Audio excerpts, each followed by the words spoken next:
I'm following you, so I should get this.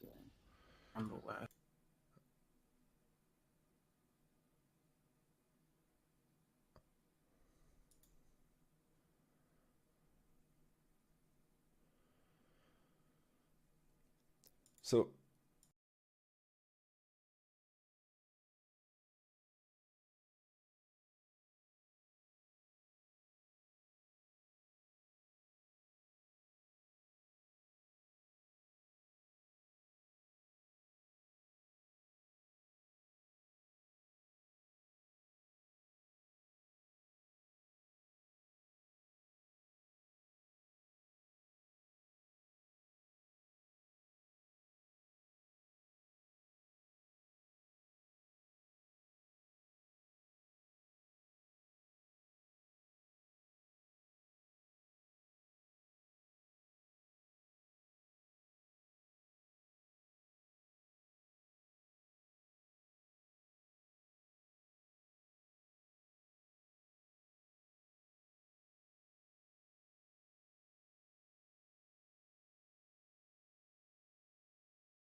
So apparently they don't have any plats. Their plat that they wanted to field is not eligible because he's lacking like 10 games.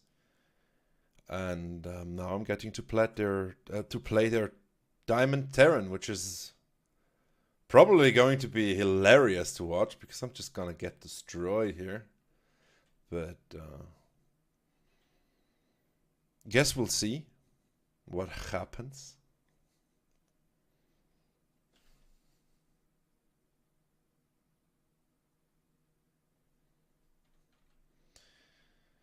It's VTL time. And we are up versus you are currently up 2-0 due to 2 walkovers, I believe. Good luck, have fun.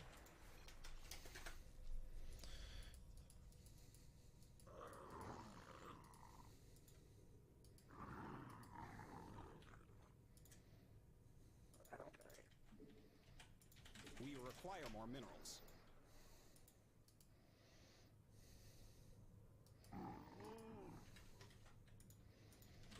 We must spawn more overlords.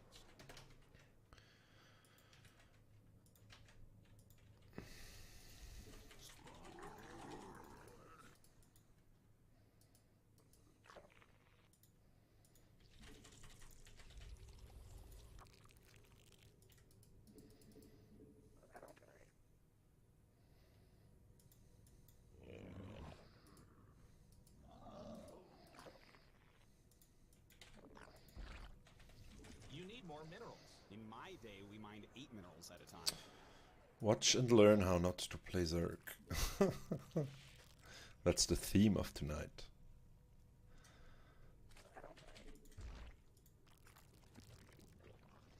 So far, Fizbin is doing pretty standardly, I would say.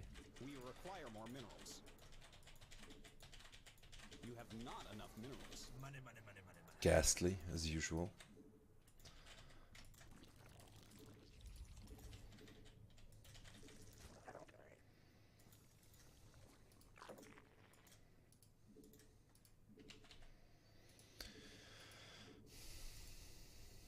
And he's going to build the CC on the low ground, it seems. Which I might try to exploit, maybe? I don't know, it might be too late, probably. Probably it's too late. Still gonna try. Finish the pool. There we go. There we go. And there we go.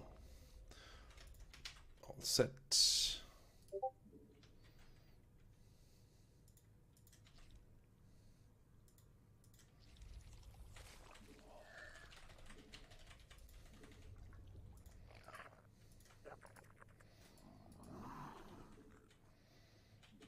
Our drones are under attack.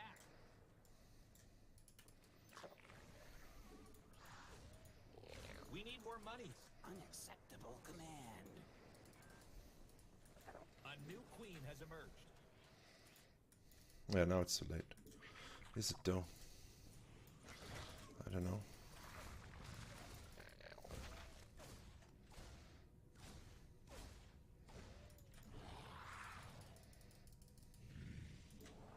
Your warriors have engaged the enemy. Yeah, it's totally too late. Still gonna lift it. Whoa, we need more energy, little guy.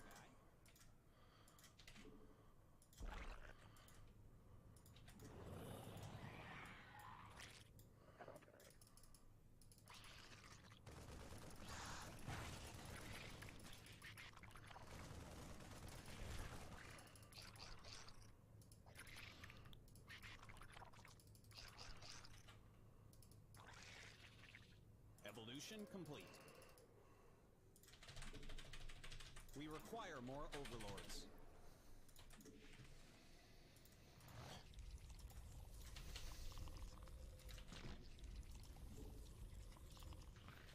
We must spawn more overlords. Hey, your base is under attack. What? It's a trap.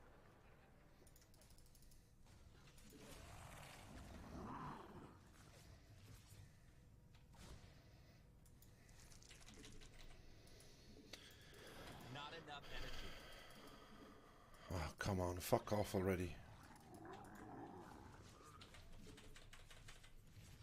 Our drones are under attack.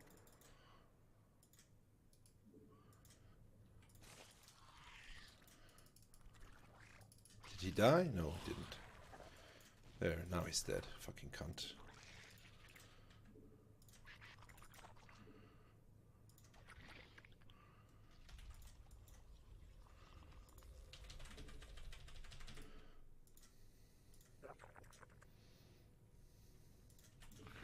You're engaging the opponent. Oh shit. Your forces are taking damage.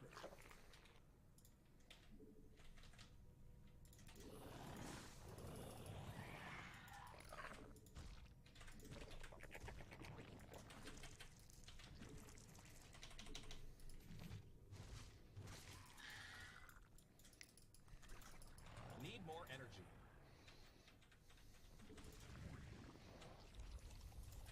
Your forces are under attack. They're attacking your base, you know.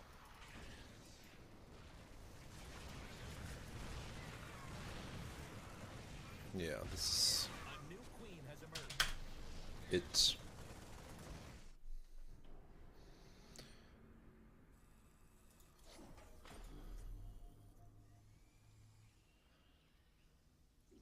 Next. I think I'll cast. Why not?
And hello, newcomers.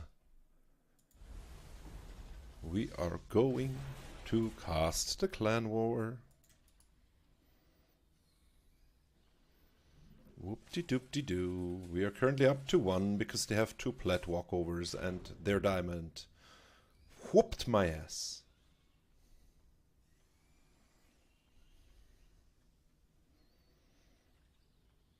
The maps, the maps, the maps. Go away. The maps.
We are waiting for the game. Here we go.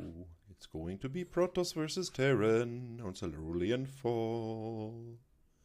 Cerulean Fall. It's gonna be game number 4. We are up to 1. Not thanks to me, but thanks to 2 walkovers. And then I came and fucked up game 3. You're welcome.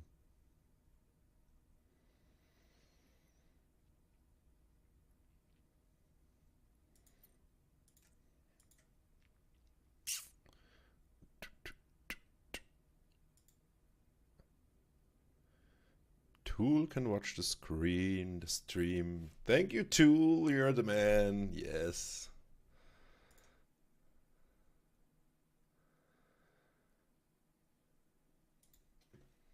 Hello, Fireclaw. Hello, Nano. And thank you, Teradin.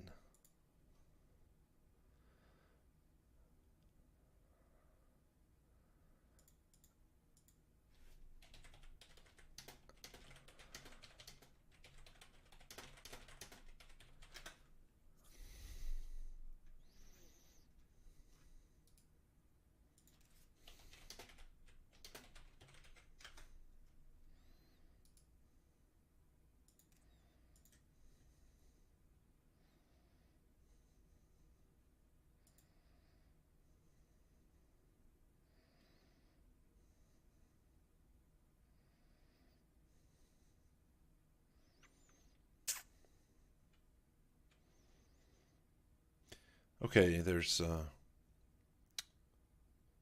bit of a blunder until the game is set up, but it should be fixed soon.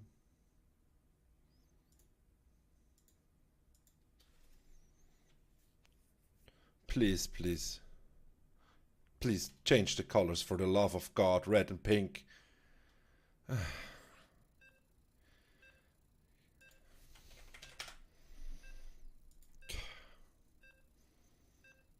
Okay, guess it's red and pink. We'll do red and pink then, that's fine. It's Cerulean Fall, game number 4, UR versus All Inspiration. It's VTL time. Week 3 or 4, I'm not sure. But we'll see. In the bottom left, my good friend, it's the red Protoss from All Inspiration. It's X Total Havoc. Facing off versus the pink Terran. That is UR's Revolution.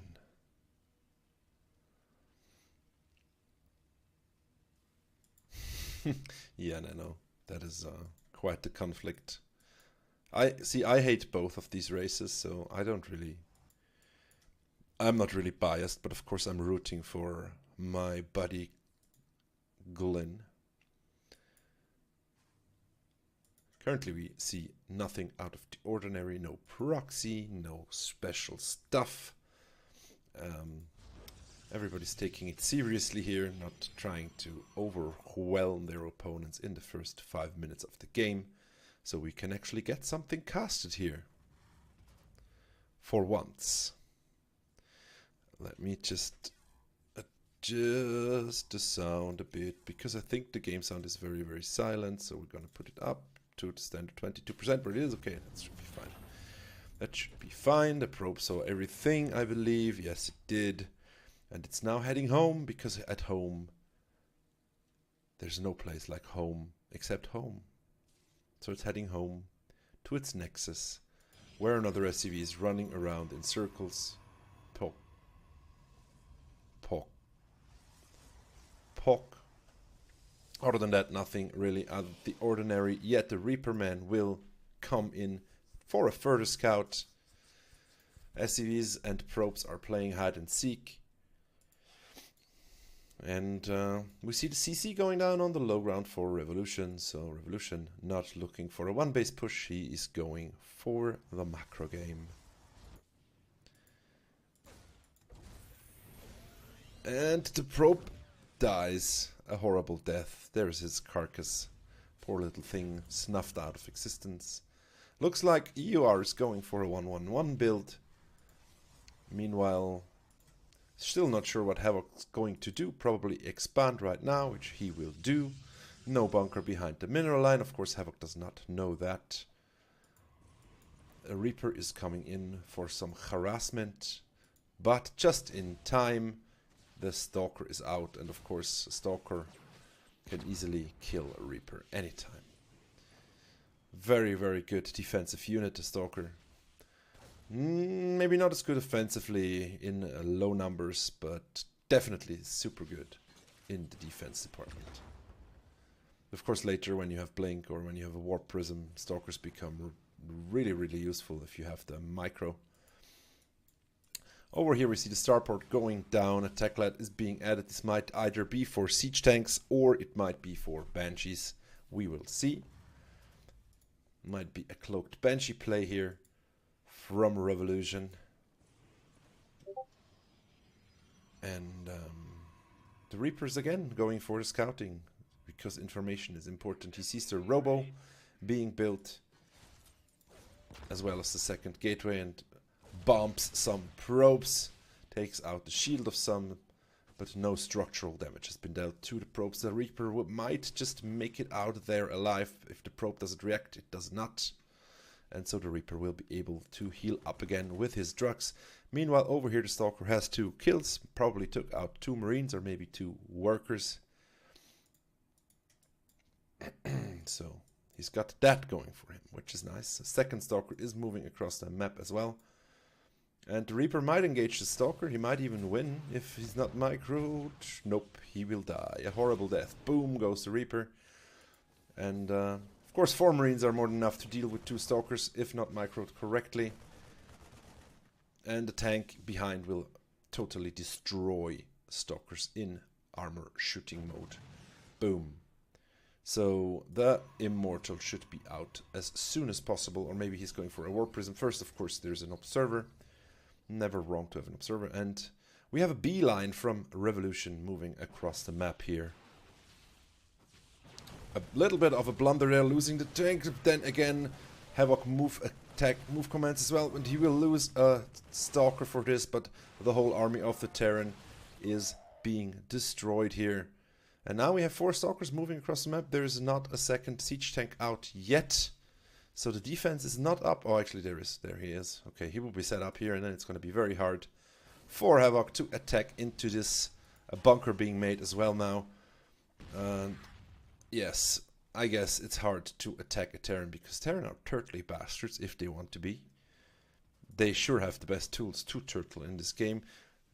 Looks like UR is getting ready for a drop. Nice spotting here by the Observer of Total Havoc that is getting set up here in the perfect position. But it looks like he has been spotted and will be scanned. Or maybe he just unloads some Marines for no reason, I don't know. Bunker is finished now, and there we go. He saw it. Yeah, and the Observer goes down. The workers are pretty equal, so is the army supply. Revolution is a bit behind in that regard, but I would say they are pretty equaled out for the moment. Havoc is a bit up in workers and will probably want to take his 3rd base soon. There's an Immortal out now to deal with the tanks. A Warp Prism should probably follow this up shortly. And we have upgrades going for the Terran. We are opting for Colossus, it seems. Colossi. Very powerful unit, of course. Havoc managed to supply block himself for a second there. That's why the second Immortal is delayed. And meanwhile, Revolution is preparing for the worst and also preparing for a drop across the map. He's not researching Stim. He is now, okay. Yes, okay. He's just started Stim now, which is good. And getting more racks. So it looks like a 2-base push is coming. And it's gonna be a strong one.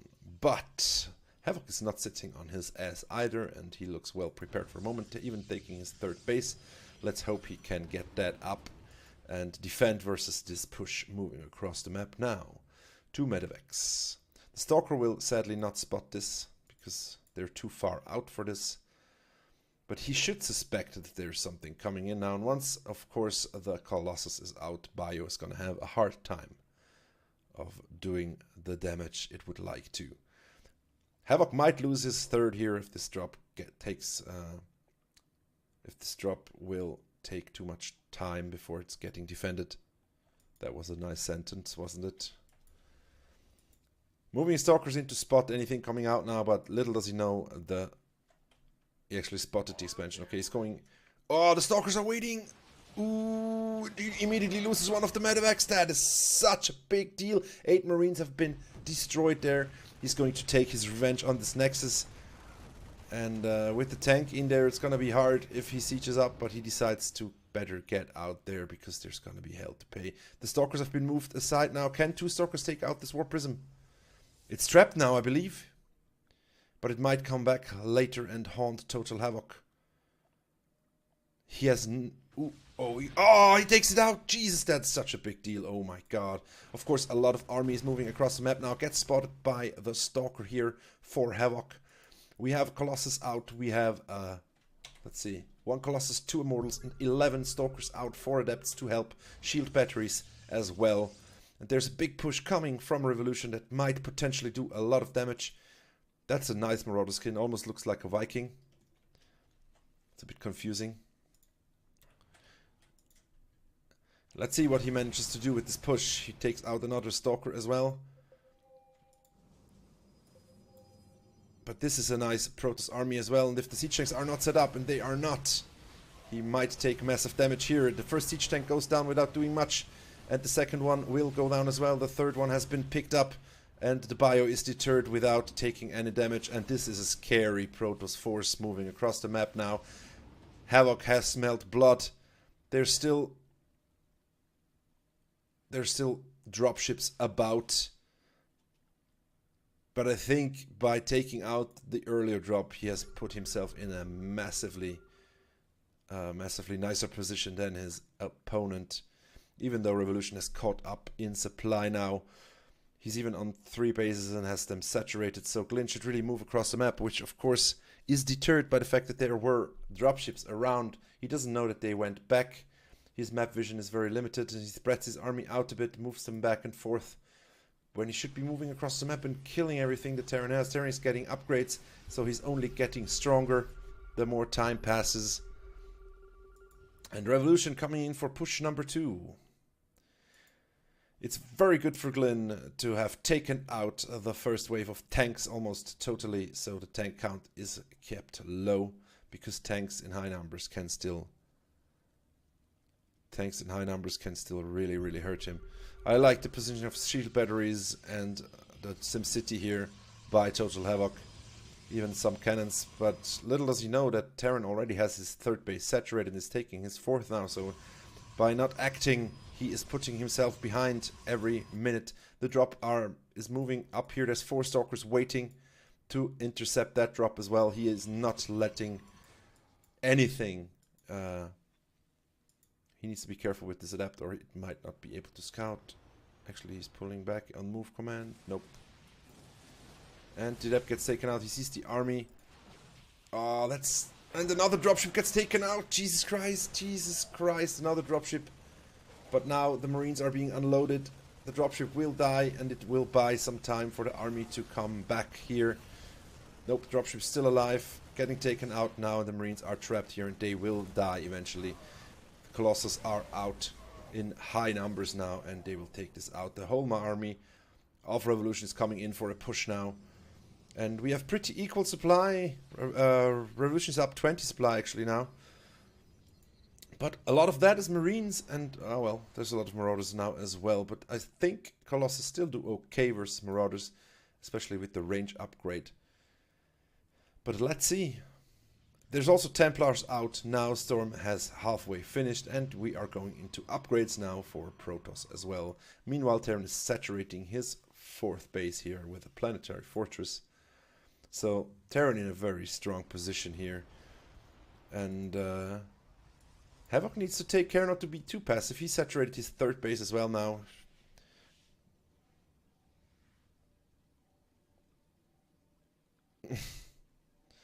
Yeah, nobody wants a large pickup range on Medivacs though. That's a nice force to counter the Colossi. I believe there's not enough Stalkers to contest those Vikings effectively. And we will see. Nice scan there by Revolution, revealing the Protoss army.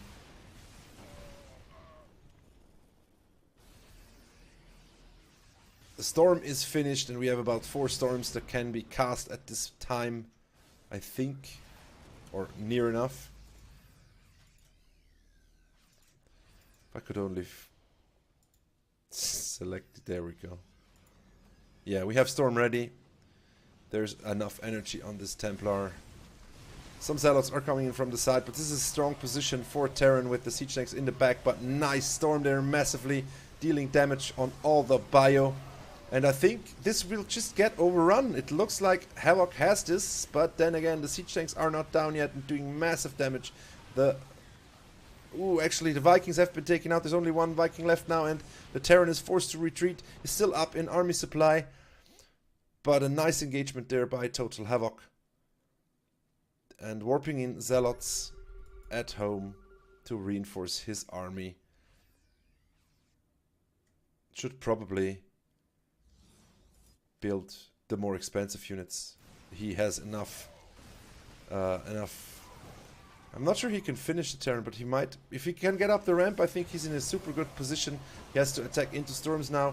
And the Zealots will, of course, wreak total havoc to the Marauders. And now there's nothing to contest the Protoss army. This is how good Protoss armies are. The CC will fall, and it might well be that this is the end for Revolution right here, right now. Even though he's up a base, he had to float away his third and lost the second. He managed to save the SCVs though, so that's nice. But the Protoss Death Ball is still here, and Revolution has lost massively more than Havoc, as you can see here in the losses. So he's in a very good position. He will be able to take out this planetary here, no problem. I think he saw it already. Yes, he does. He knows it's there, but he might well want to go for a throat. The boys have been pulled as a last measure here, and yes, he should move up to the ramp. There is a lot of Archons that will deal with the air that has been remaining. And the supplies are plummeting on both sides. But yet again, with the more cost-efficient use of his units here, Total Havoc, he will take down the wall and then be inside the production of his enemy. And Total Havoc taking us up to 3-1, defeating Revolution by UR. Moving on to game number 5. Well played, both players. I think what brought Glyn massively ahead was the superb Stalker placement, expecting the drops and shutting them down hard. I need to incorporate that into my game.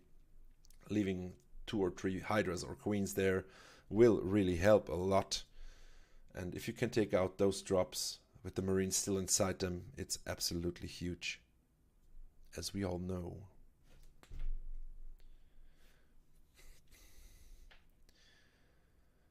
Waiting for the next opponent, which will be the last opponent for today. And should be a diamond 2 or 1, I believe.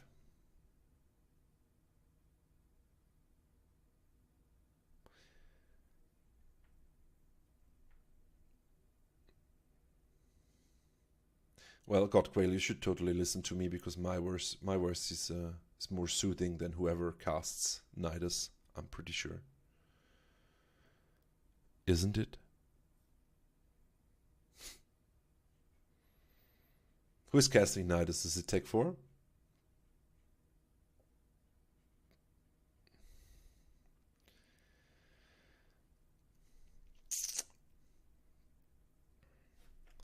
Let's see who's up next for UR.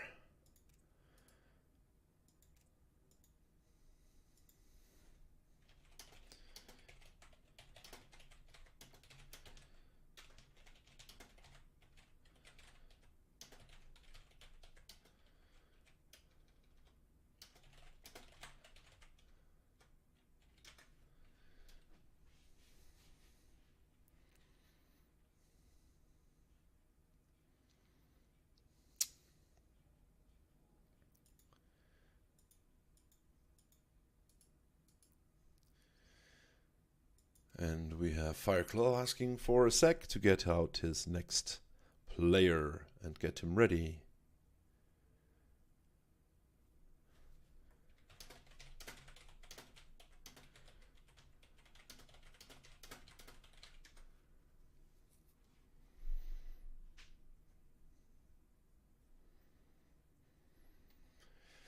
And we will see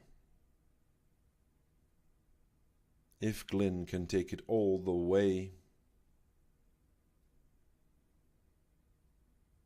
It's sad that we couldn't play 4 opponents, but we struggled to find plats as well. It's super late for us actually, from EU. Havoc is from EU as well, as most of you know.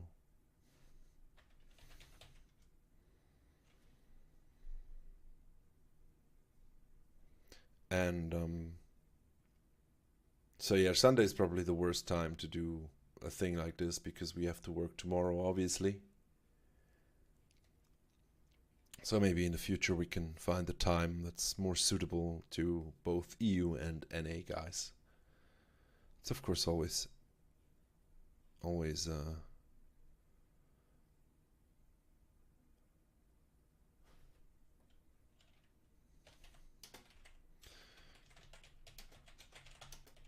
and Fireclaw is going out as the last player for UR tonight.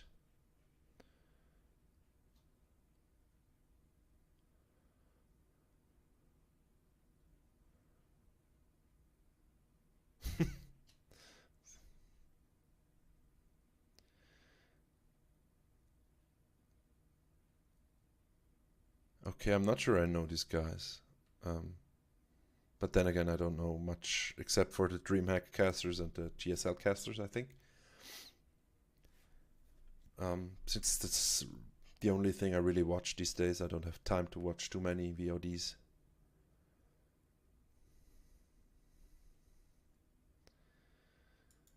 So we are moving into the next game shortly. Fireclaw is going to be the next opponent for Total Havoc. And let's see if he can take the all kill or not.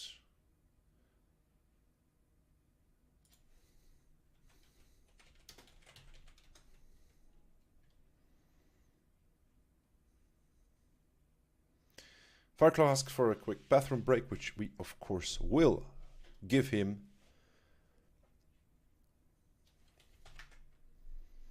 And I've asked Havoc to change the color because I really don't want to cast a game red versus teal. Of course, teal is usually Havoc's color, so he's probably pissed now. Then again, yes, he is. Fireclaw, how dare you steal his color? It's gonna be a PvP, it seems. That's gonna be interesting. I know so much about PvP because I don't know when I played Protoss last, probably when I played Legacy of the Void campaign or something, I don't know. And that doesn't really have to do anything with... Okay, we're ready. Yes, let's go. Let's wrap this up. Let's wrap this up. 3, 2, 1, 0. Starting game.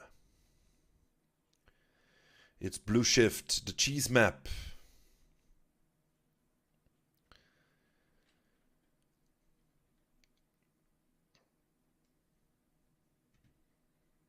In the bottom left, in Havoc's teal, we have Team UR's Teal Protoss.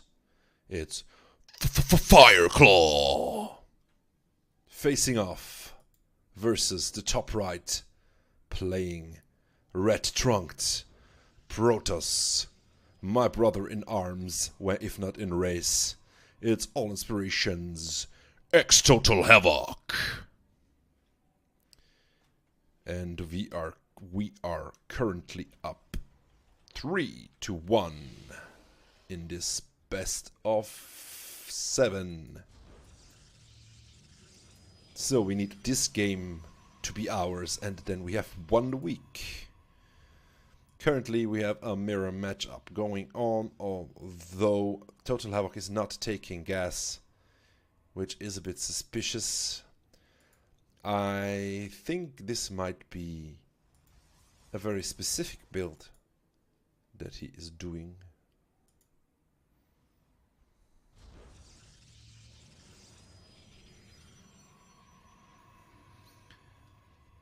But we will see what's going to come his way. Meanwhile, we have 2 gateways by Fireclaw and 2 gateways by Havoc. And Cybernetics Core next up for Team UR.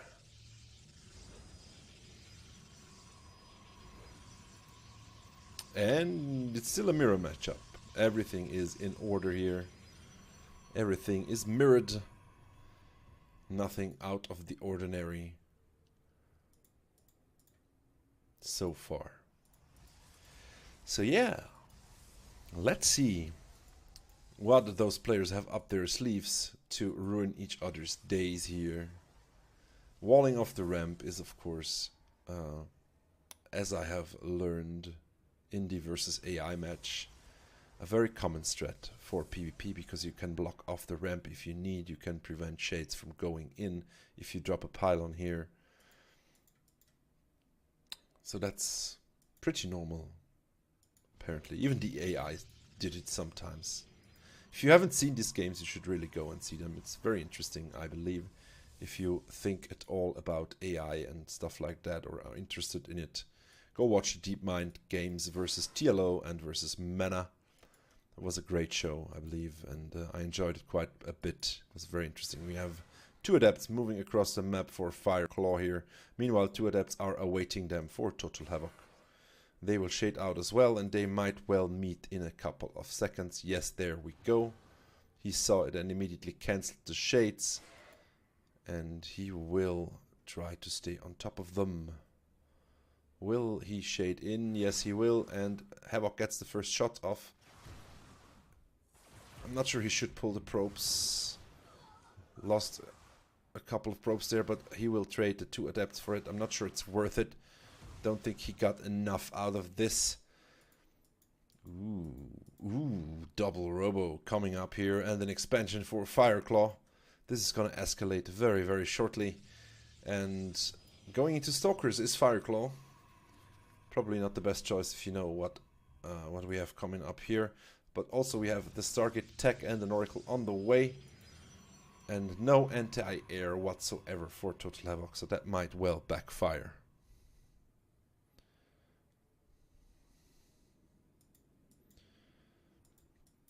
Oracle is out, so is the Immortal though, and those 4 Stalkers are going to die to this Immortal, I believe. Whoopsie daisy, there we go. 1, nope. Stalker does not die because he gets pulled back. 2 more Immortals are on the way, and probably a warp in of stuff soon. And he's currently so busy he cannot control the Oracle at the same time. Oracle, of course, very micro heavy. And looks like Havoc will be able to take out the shield battery on the low ground. That is the only shield battery in existence. Gets taken out. The Nexus cancels in the last possible instant. And now we have an Oracle in the mineral line by Total Havoc here. And he has not finished Warpgate yet. That is definitely a blunder. Warpgate should have been finished long ago. And this is pretty much game over, I believe. Unless he can kill everything that's over here with these units. Because his mineral line is toast. You should probably just go and attack right now. Take whatever you have and... Oh, there's a Void Ray out, so this is pretty much game over. Of course, attacking up the ramp. There we go. Fireclaw eliminating our Total Havoc. Giving our diamonds a chance to finally play a game as well. Well played by both players here. Of course, not having a defense at home. Not having that Warp Gate out when he needed it. Really broke Havoc's neck here. And that's what he should take away from this game, I believe. We are moving into game number 6.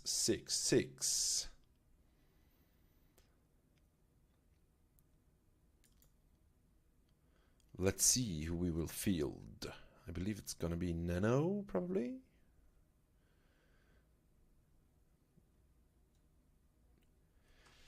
I'm guessing it's gonna be Nano. Oi. The gym has not been kind to me today.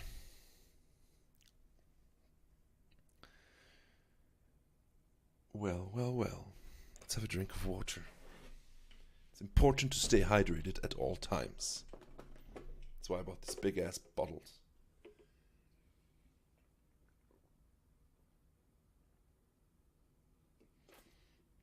Ah, pure Swiss. Pure Swiss water. Directly out of the tap. Beautiful thing if you have this luxury. Nothing beats fresh tap water. So, we are moving on or not? Are we? Are we not? Will we? Will we not?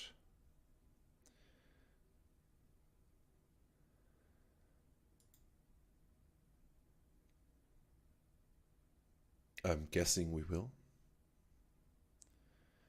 There we go. Havoc has calmed down enough to continue talking, at least. So let's move on.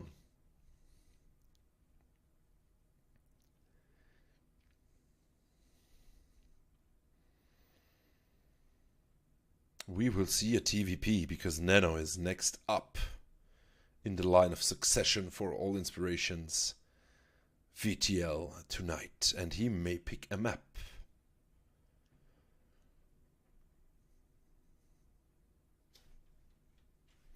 That's a very good question.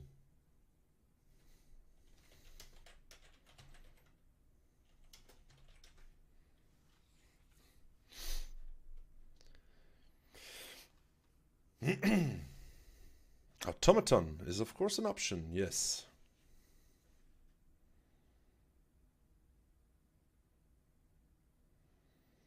And Fireclaw is of course correct. Parasite and Automaton are the maps that are left. So let's see what Nano prefers here to face off against Toss. We are still up one game, so we are still on match point.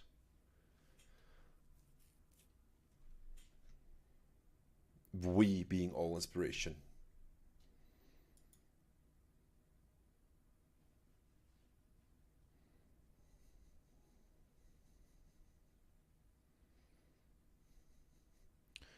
Alright, we have Automaton next. Fireclaw versus Nano.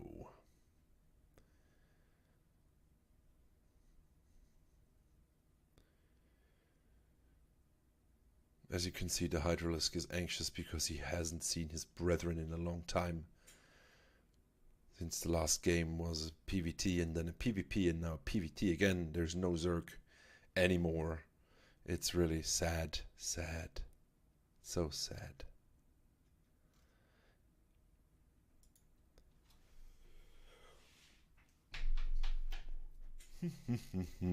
Come on, open up the game. There we go. Moving on to game number 666.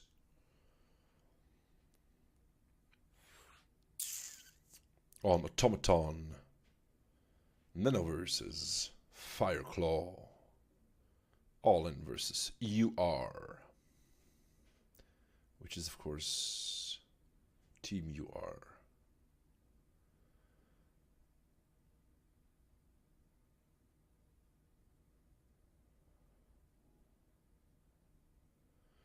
And as we said, it's a TVP.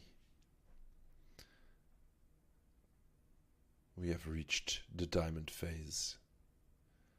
And we will start shortly and hop into game number 666. For those of you that are looking for cheese, cheese will be had tomorrow because today we had the TAI cast. TAI, yes. the all inspirational.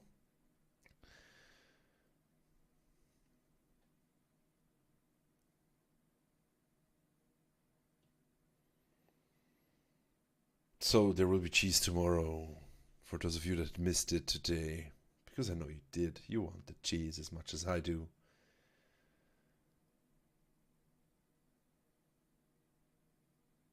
And it's taking a long ass time to load. Let's hope no one disconnected.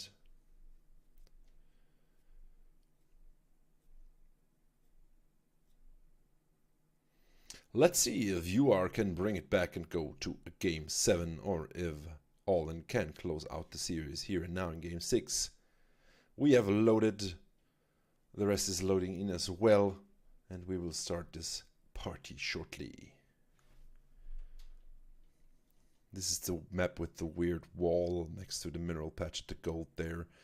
In the left, we have Team UR's Fireclaw, the Teal Protoss, facing off versus the Terran in green. On the right side of the map, it's All Inspirations Nano. Let's see what they have planned for us tonight. There we go. The score is set now. Game number 6, as I said. All Inspiration on match point due to the 2 walkovers. Seriously. Seriously. Well. You were on stream before, Havoc.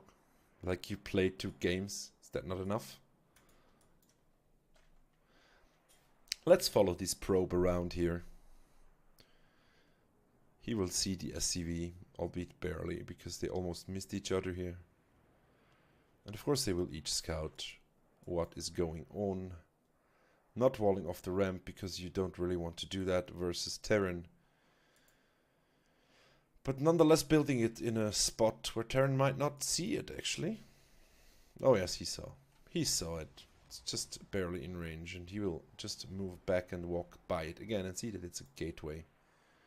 Which is of course not unusual, since I don't think Protoss can build anything except for a gateway or a pylon. Of course you need the pylon for a gateway, which makes sense. And this is probably a wall, so he might potentially wall in his own units here, which might be potentially disastrous if he walls in the unit that comes out first by accident. Both are taking their expansions because minerals are good to have. The probe is monitoring the 3rd base here for Fireclaw, which is getting a pylon behind his mineral line.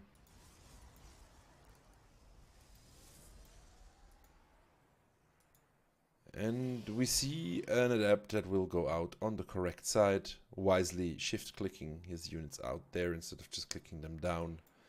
And the Reaper is coming up.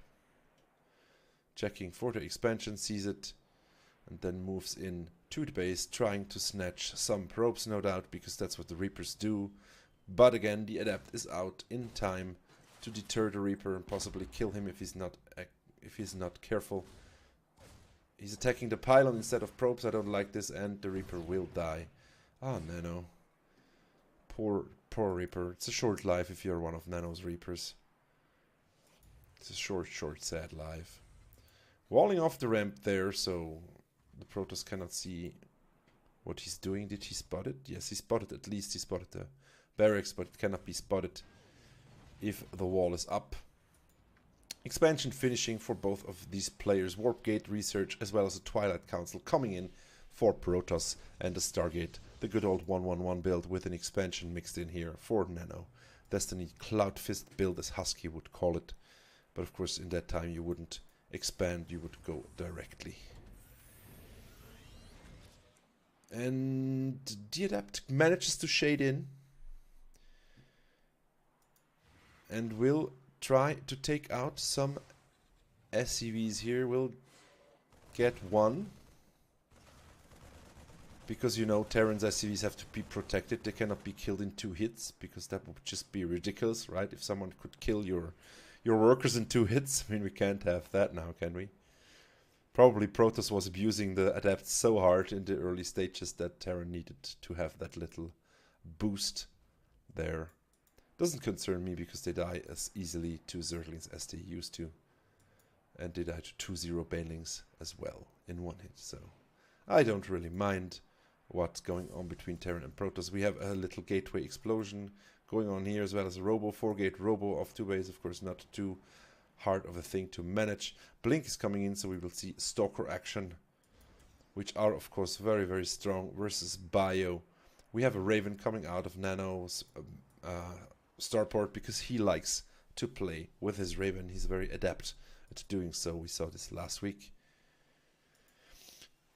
Evo, Inji Bay out now as well here, going for some upgrades shortly, I believe. 2 more Rexes are going down as well. Since the Raven is out, the starport will get a reactor now, probably for Liberators. And Protoss decided to take his 3rd base, because it's good to have bases. Even more gooder, even better if you have more than your opponent. Because that will usually get you ahead, unless your opponent is 2 base all-inning you and will kill you shortly. Which I do not think is the case here. But we have a lot of Stalkers moving across the map, and there's only 1 siege tank out so far. The second one will pop shortly. Of course, the Shredder missile might do enough to deter the enemy here. Nano is completely unaware of this as of yet. We will know now that there's something coming in.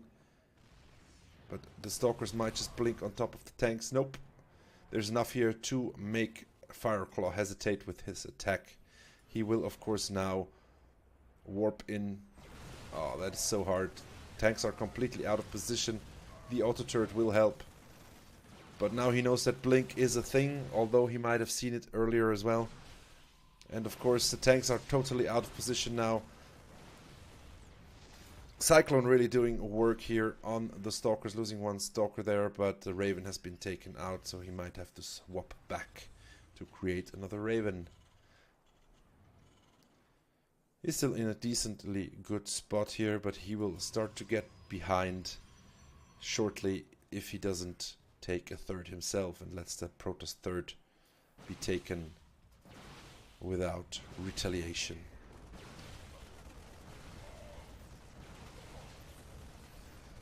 He really needs to scan and take out that observer that is allowing the high ground vision here. If he does that, ooh, little miss micro there, but not too bad. Nano scan and kill the observer. He will just keep warping in once the shields are back up. He will keep you in your base forever. More gates are being made, and once those kick in and a warp prism hits the field, it's gonna be tough because it's gonna snowball really hard if you have if you can just keep the Terran away from his main army, from the tanks. It's so hard to deal with aggression like this. Comfortably sitting on 3 bases now is the Protoss Fireclaw. Has a lot of zealots and sentries for defensive measures at home. We'll probably move them across the map soon. Once Zealot Lex finishes, those things get really good versus tanks. Of course, the observer spots everything, and this should really tell Nano that there's an observer in his base. Tanks very good versus Stalkers, as we know, even if they are unsieged, because they are good versus armored units, and Stalkers are of course armored. Very nice for Nano here to take out those pesky Stalkers. This will buy him some time and allow him to push across the map with his units, which he will do now. Stim is almost finished, as well as Combat Shield. Meanwhile, on the other side, we have the Zealot Lex coming in, and 1-1 just being started right now. Terran already has 1-0. And it looks like we're going for a 3rd. There's a beeline. Oh, actually, Nano's pulling all the boys. Jesus Christ, that is a lot of stuff. And Zealots will really do a number. Oh, he needs very good Widowmine hits, I believe. Has not been spotted that there's the boys. They might actually block. Siege Tank gets taken out here. But a lot of Stalkers fall as well. All the SCVs have been killed though. Nano down to 9 SCVs. Of course he knew he was behind because of the pressure that was coming in from the Blink Stalkers, but now there's just not enough left for him to really do the damage he needs to do, and he will slowly wither and die from this point on, since he doesn't have any SCVs left, and the GG has been called, and Fire Club brings Team UR back in the reach of a victory for tonight. Well played here by Fireclaw with the Blink Stalker harassment. Very, very powerful tactic.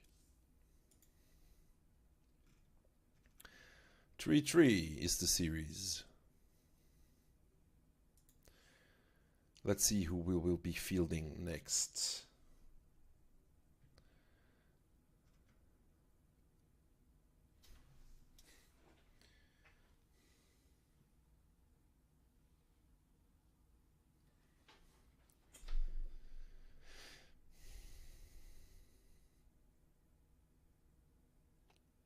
Nauticals will get a chance to prove himself in VTL for all inspiration. Yes, it is. It's a PvP again.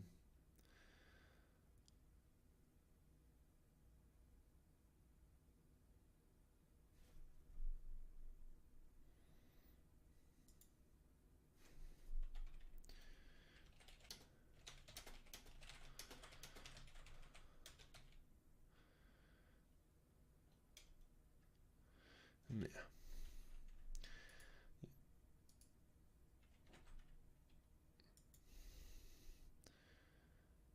I think there's only Parasite.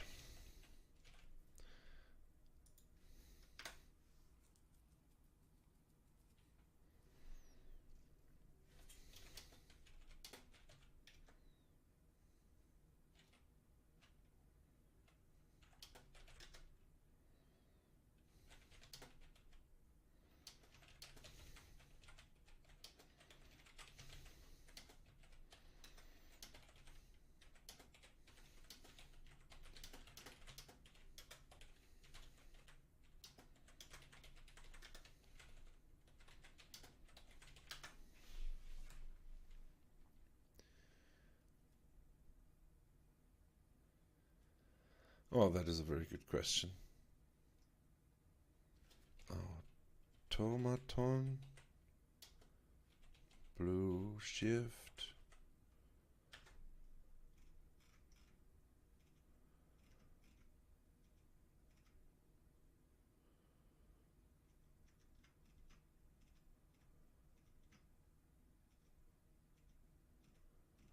And what was the first map? Cerulean.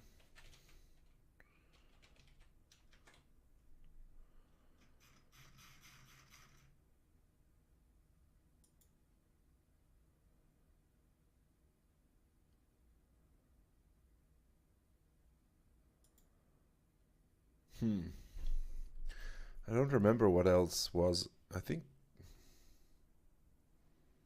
I can't remember the map pool.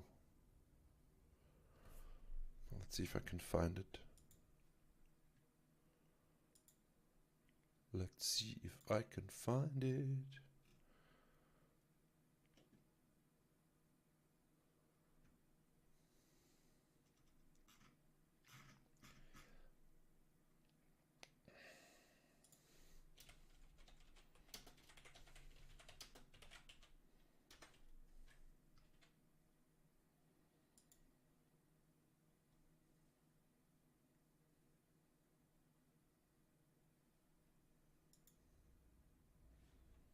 Yeah, Port Alexander, exactly. Exactly.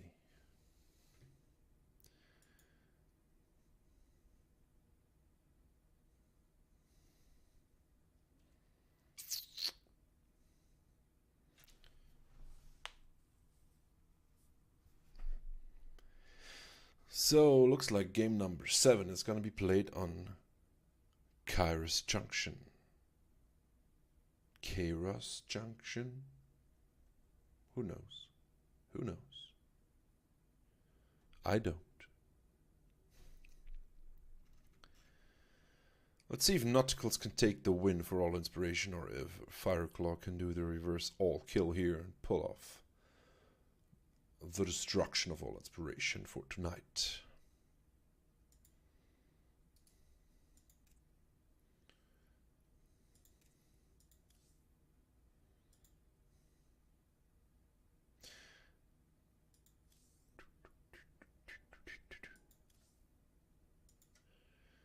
Come on, guys, open the map. There we go. There we go. Thanks for the invite.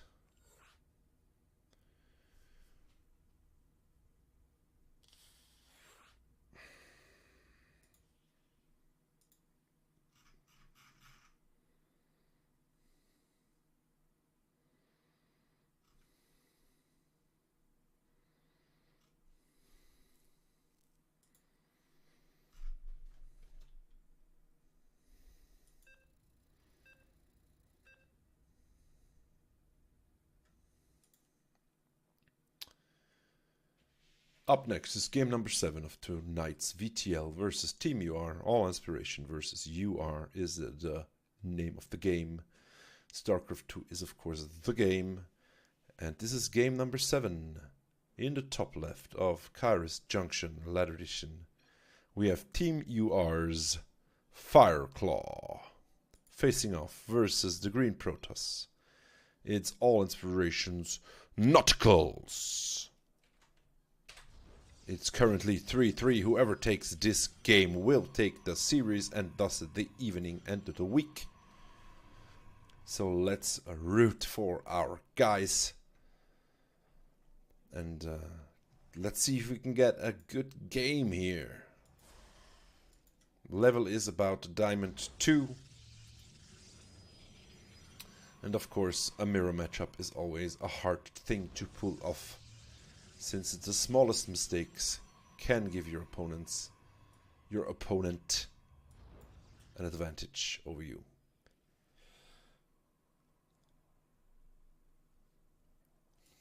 Nauticals checking for a cannon rush. It's of course not an unwise thing to do.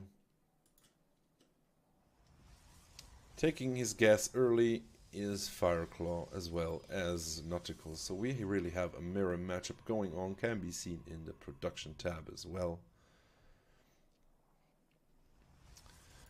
Of course, with the probe being outside, Nauticals is mining a tiny bit less than his opponent, which might give Fireclaw a small advantage since he is not scouting. He is confident that his build will hold up versus whatever Nauticals can drum up here.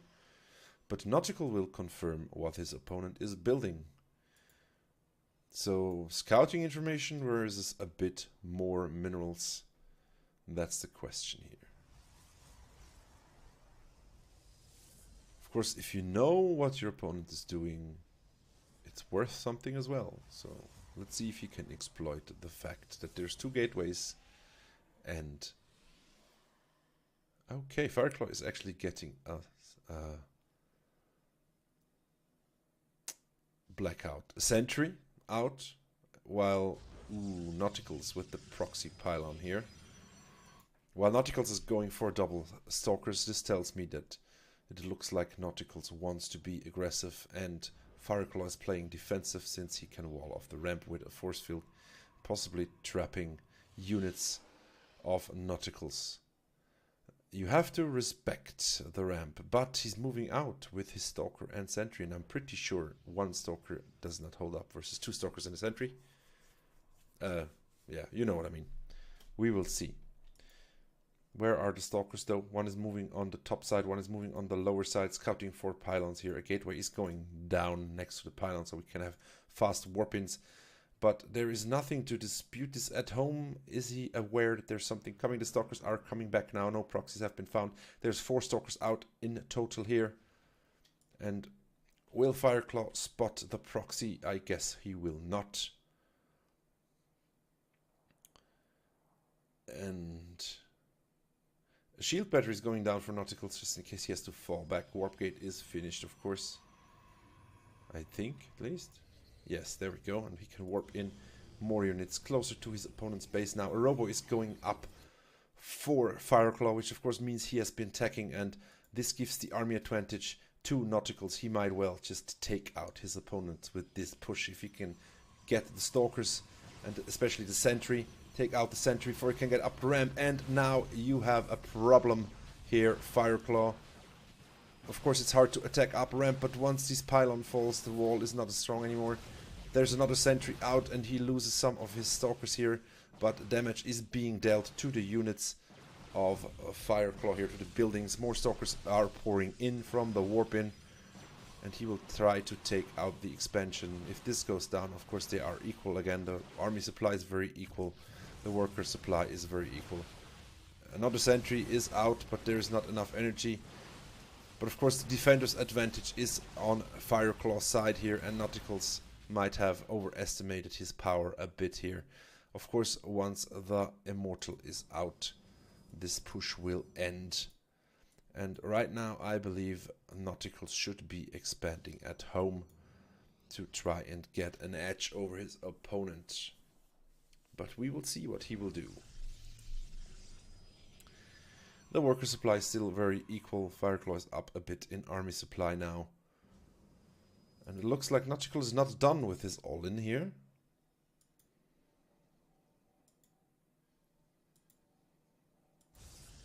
Meanwhile, we see a pylon and a war prism. Finally deciding to take a Twilight Council as well is Nauticals here. So far he has been on 4 gateways. And a hallucinated Phoenix is going to scout what Nauticals is doing here. There is a lot of army out for both of these players. Of course the shields will help tremendously in a Stalker versus Stalker battle, as well as the Immortal, which is of course a Stalker killer. So it doesn't look too good at this point for Fireclaw. He's down in army supply now by 1 point. But once this Immortal kicks in, it's gonna be hard. He might lose the War Prism though, which is also huge. Of course, take out the War Prism. Ooh, oh, he doesn't get it. Oh, that hurts so much. If that War Prism falls, any aggression is delayed for another minute or two, and no Immortal can be built, of course, because the War Prism has to be remade. But like this, the War Prism can now move across the map, and there's nothing to stop it in the base of Protoss. There is no expansion for either player here at this point. And let's see what this Warp Prism can do in the base of Nauticals down here. Decides to move back. If he can catch that Warp Prism, that is gonna be a good thing, and maybe will allow him to claw his way back into this game. There's a warp in now of some Stalkers, Adepts actually, and they will shade in and deal damage. There is a shield battery with full energy. And a Stalker died there, or an Adept or something. Still out on a map with his units, and the War Prism is now moving in with the drop here. He sees that there is no expansion, so he knows he's sort of ahead. And the Adepts will start to deal damage here. Nauticals will be able to warp in a unit or two, but not enough, and this will force his hand on the other side of the map, and you really don't want to attack up this ramp here. Ooh, not the best force field there. Should have probably left some units get up the ramp and then be annihilated. But at home he will lose everything here. He will recall now, but this is too late, I believe. The worker supply has been absolutely decimated. And he will have to rebuild this swiftly. So probably not in the best spot here for now as Nauticals, since he is below in tech. There is 3 Immortals out, a War Prism being remade, and lots of units. Since the income is non-existent, or well, there's not a lot of income now for Nauticals. He is pretty much on the ropes with this push here. It's live or die by the sword. You can, if he can trap some units down below, that might be what he needs. But it will be a very tough fight, especially with the Immortals. And the army out on the field cannot match the army that Fireclaw has right now. He will try to shave off some with the War Prism and does a very good job with that. Let's see if he can do an even better job here and take out an Immortal, which he did. But his army is falling swiftly. The shields are keeping him out and multiple GGs, and UR takes the week and the series. Well played by both players here. This of course concludes our cast tonight. I wish you all a good week, and I will hopefully be seeing you tomorrow when it's time for Omelette de Fromage with Fizbin, which is me. Have a nice evening, guys. Good night.